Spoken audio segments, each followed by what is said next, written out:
So it's 2016 and everyone's starting out with their resolutions for the new year. And it's one of these things that always bugged me because I've done it too. I make my New Year's resolution just because the calendar flips over to 2016, makes you feel like, okay, things are going to change. We're going to do something different. And the problem with resolutions is most of the time we don't change. We don't solve anything. So for instance, I've had the whole goal of I'm going to go to the gym, right? And by Valentine's Day, you're no longer going to the gym. So I've taken back and tried to look at that and see how we can fix it. And I found several people out there who come up with some great ideas, and so I wanted to share them with you. One of the things I saw was in a book called EntreLeadership by Dave Ramsey. And he talks about the fact that resolutions don't work, but goals do. And so what we need to do is we have to establish our goals. Now I've been doing this for a couple of years, and I'll tell you that personally for me, it has worked well. And so there's 7 areas that we need to have our goals in. We need to have intellectual goals, career goals, financial goals, physical goals, social goals, spiritual goals, and family goals. Now, these 7 areas are the things that always touch our life in different ways. Now, it's not that we have to have a single goal for each of these. We might have multiple goals for each of these, but I'm going to talk about these goals in a little bit here. The other thing we need to worry about with goals is they have to be 5 things. They have to be specific, measurable, time limited, in writing, and most importantly, your goals. So we'll talk about that a little bit more here in a second too. So we're going to take these one by one, and this is one of the things I'm doing just to keep myself accountable. I'm going to put these in writing basically in this video, and that way I can look back at them next year and see if I hit those goals. So first thing, intellectual goal. So for me, I find that I get so busy that I don't have time to read. And so I want to read 24 nonfiction books this year, because as I've looked in lots of studies, people who are successful, they read nonfiction books. And I want to be successful, so I'm going to read 24 nonfiction books this year. And to keep myself accountable, I'm going to put those book reports up on this channel. Career. So in career, I'm trying to expand this YouTube idea and get my teaching to more people. And so the way for me to measure that is based on number of subscribers or the number of views I have on my channel. So this year, my goal is to get my subscriber count up to 200 or more, and to get 10,000 views on my YouTube channel. Because views don't necessarily equal subscribers, right? One subscriber can watch multiple videos. People who view videos don't have to be subscribers. So I have both those goals there. Your career goals may be different, but again, you want to make sure they're specific, measurable, time limited, and in writing, and your goals. So for me, it's specific.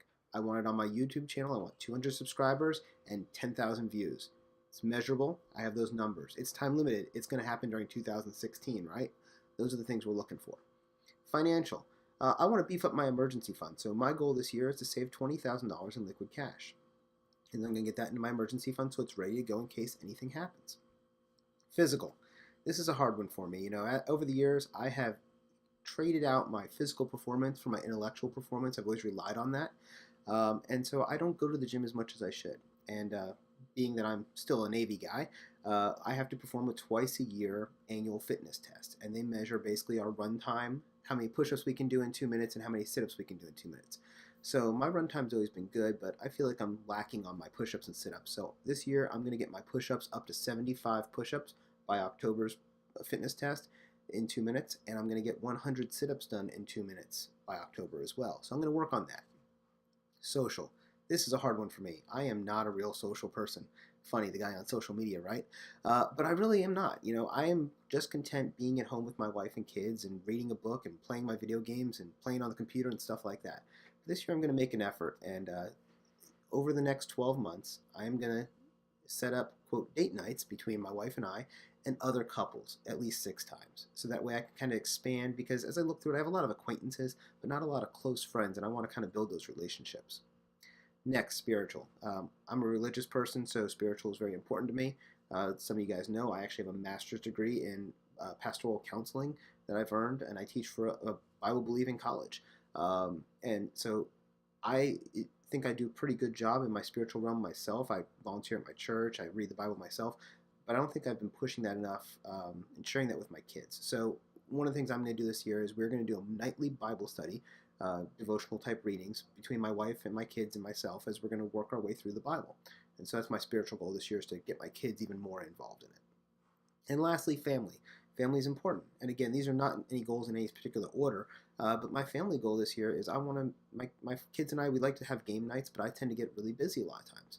So we're going to set aside at least twice a month, 24 times this year. We're going to have family game nights where we're going to set aside 3 or 4 hours. We're going to play games. Bring out the board games like Monopoly, or for us, we have a couple of games like Ticket to Ride or Sheriff of Nottingham, or any of those fun games that you find. And we're going to play games, and that gives us some more family time to be together. So again, for your goals, you want them specific, measurable, time limited. They have to be in writing, and they have to be your goals. The Bible makes it clear for us on this. It says in Habakkuk 2:2, write the vision and make it plain. And that's what we're trying to do. We're trying to write our goals down so we know what we're aiming for. Because you know what, when you say something like, hey, I want to have $20,000 saved this year, I want to pay off $20,000 in debt, or whatever your goal is, you can then take that and back it down. Well, if I want to do that in 10 months, $20,000 is $2,000 a month. $2,000 a month is $500 a week. We can break that down, right? Or if you look at something measurable like push-ups, right? Currently, I do about 50 to 60 push-ups. If I start working harder, I should be able to see my number climb over time and get up to that 75 goal that I have. Reading books, very easy. If I want to read 24 nonfiction books in a year, that's 2 per month, right? This month I've already read 2. I'm on my 3rd, and it's only the second week of January, so I'm doing good on that. And again, that gives me some room to make sure I hit that goal. So just take these things, make them specific, measurable, and break them down, and they'll turn from resolutions to goals, and you'll accomplish what you're set out to do.